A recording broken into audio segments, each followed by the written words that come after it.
Well, hi. Welcome back to the shop. I I have nothing on my workbench today. Let's get into explain why.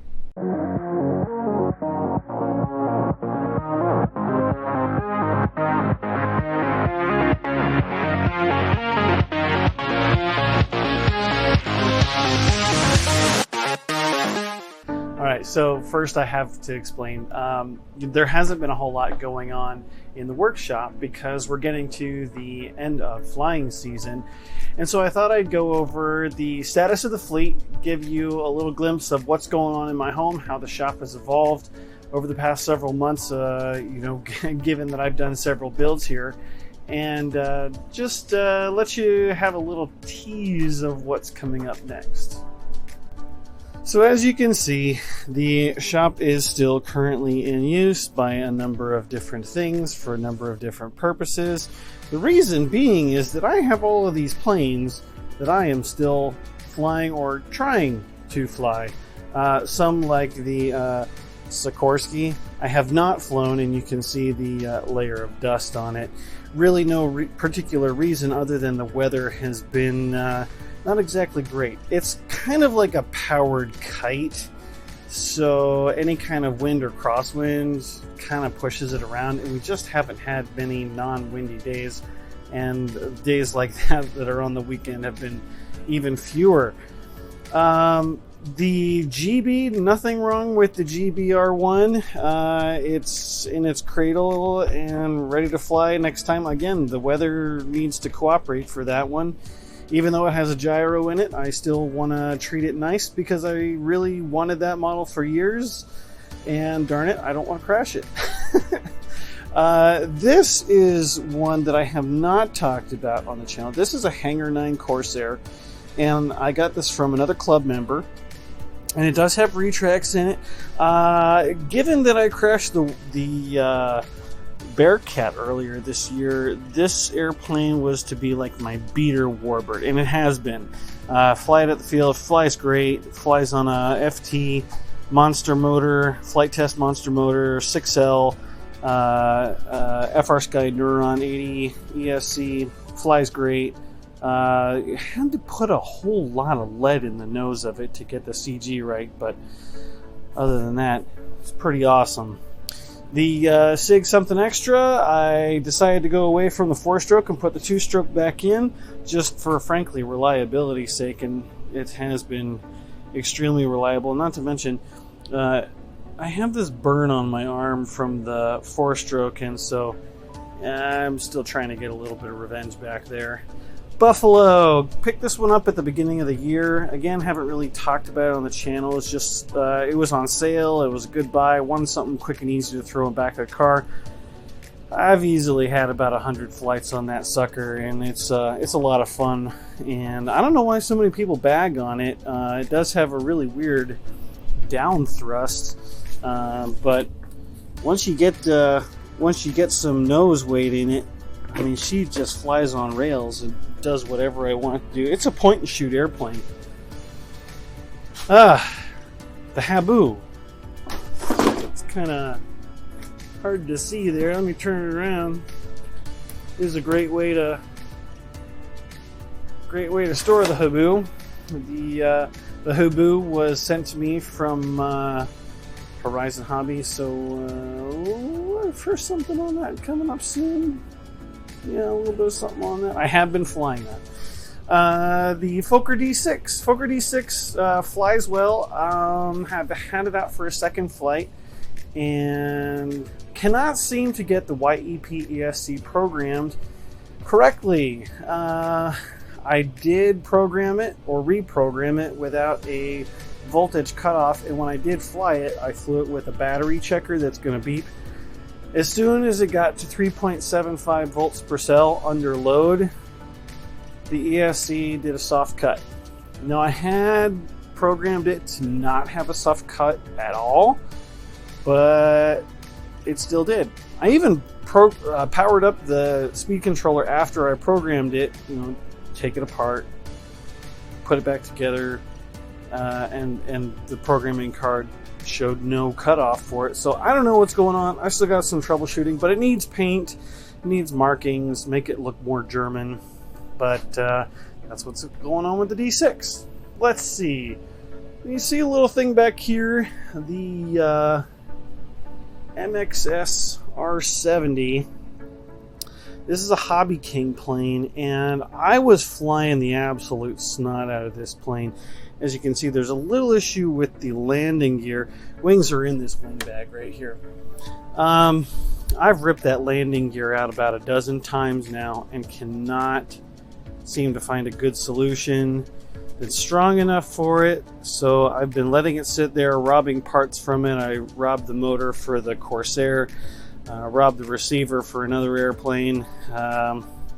But it's still there, along with the cowl back there that needs a little bit of fiberglass repair. But once I get the landing gear fixed, it'll go back together and fly again.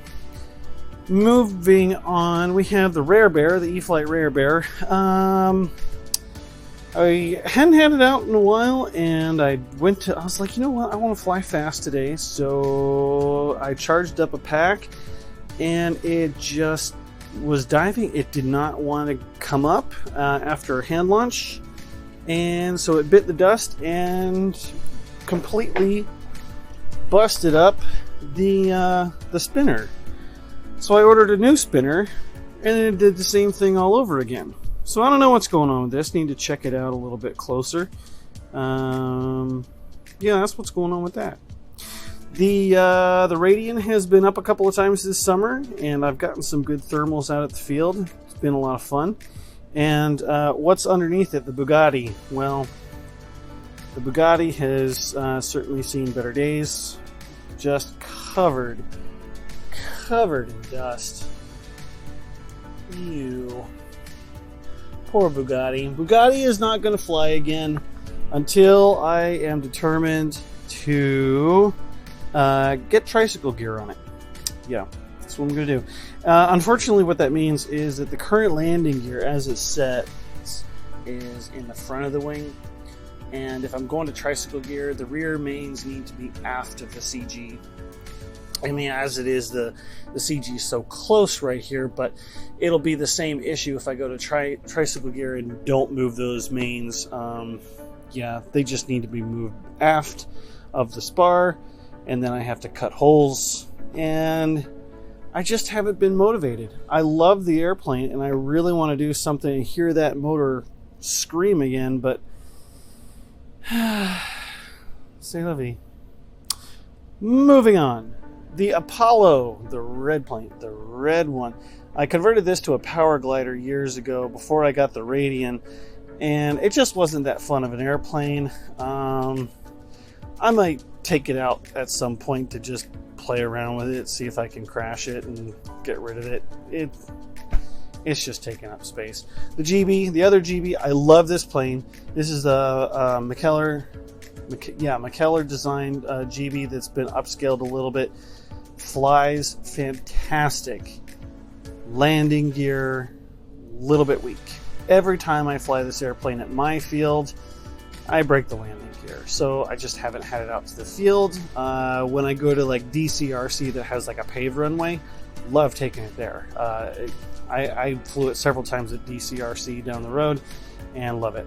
The Hawk is doing great. Wings are properly bagged in the corner. Had several flights on it, and it's doing wonderful. The Corsair. So I have the Corsair out on the bench probably about a week ago, 2 weeks ago.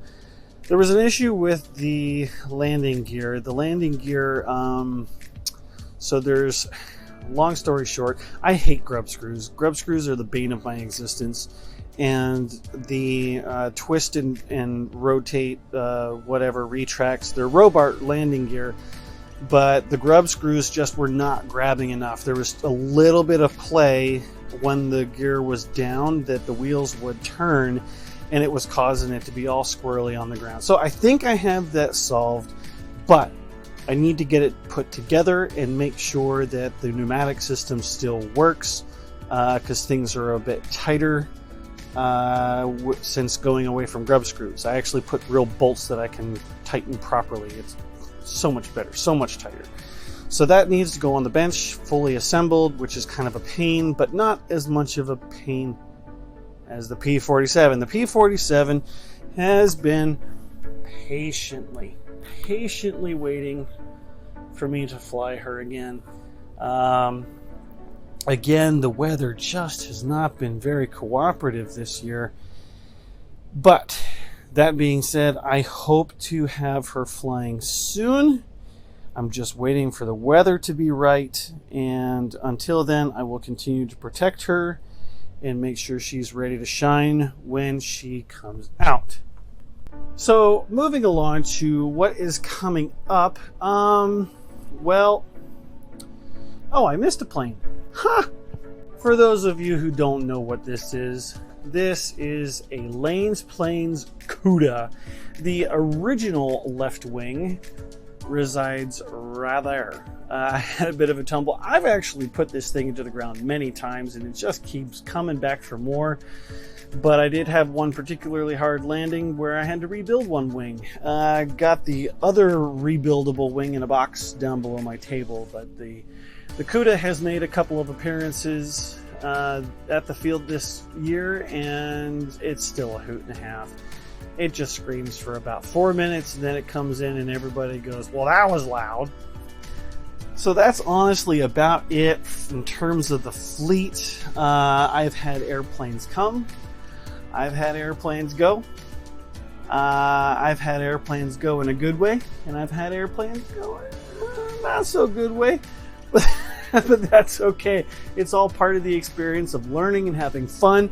And you get to hang up your mementos in the shop. You get the J-22 on the wall, which I've talked about recently. We have the Meridian, which has gone in. That was a brand new plane. And we have the Escapade, which also went in this year. So we've got some good mementos of things that are going awry, as well as things that are going very well this year. Now, that being said, let's move on to what's coming up. So aside from me talking a little bit about the E-flite Habu STS, I do want to make a formal announcement that coming very soon, I will be getting back onto the P-51 Mustang. It has been patiently waiting in the corner for me to revive it. That being said, I do need to do some balancing of my prop blades. I need to redo some testing with a ESC that has a governor. More on that in that video. I also need to start reviewing the instructions and the plans, and that's all part of standard research and looking into what is involved in the project. I know that I've done it in the past, but it's always best to review and refresh my brain so that when I come back to it, I'm like, oh yes, I remember that, and I start formulating a plan, a formal plan in my head of what step I'm going to take first. Probably will not go into this partially assemble fuselage. I will more than likely stick with the instructions and start assembling tail planes.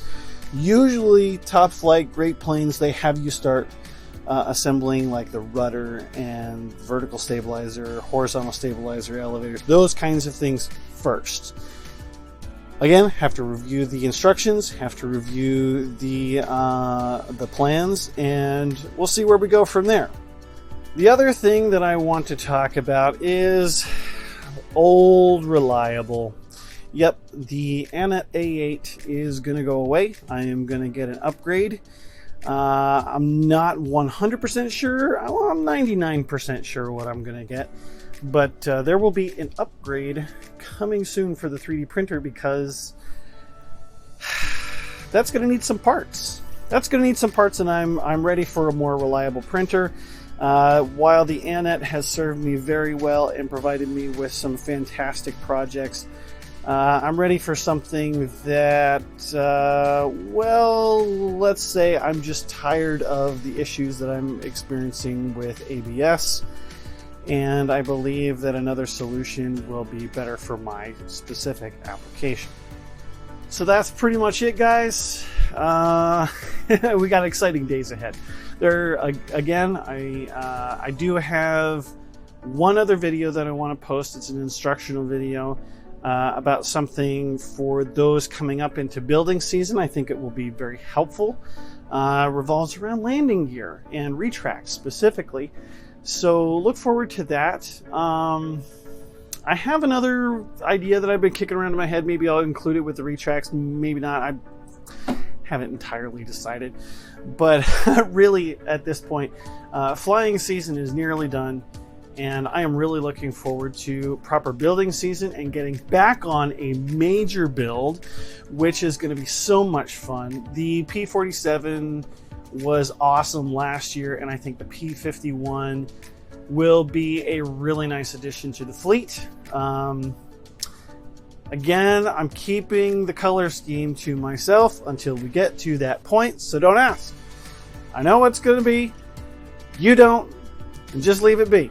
I'm going to leave it there. But we're going to do lots of fun details. We're going to be doing things that I've covered before, and we're going to try to see if there's anything that I can cover that's new as I review the plans and the instructions. But if there's anything that you want to see me cover again, leave it a comment down below, because I'm happy to do that stuff for you guys. You just got to let me know. Sometimes we get too close to the subject matter that you just forget that, oh, other people don't know that. And so it's a good reality check when you guys give me a comment below and tell me what I forgot to include, or maybe you need a refresher on. It's not a big deal. I'm happy to do it. Other than that, you know, guys, enjoy flying. Winter is coming, and you know, the end of the season is always about repairs and maintenance and lubing and putting little pieces together, or patching up that little hole that you've got in covering film. You know, take care of your models and make sure they're set. And you know, these things can pile up, and that's really what end of summer is for me. So I thought I'd give you guys that little quick fleet update. Anyway, guys, continue to fly your works of art, continue to repair your works of art, and pretty soon we're going to build that work of art.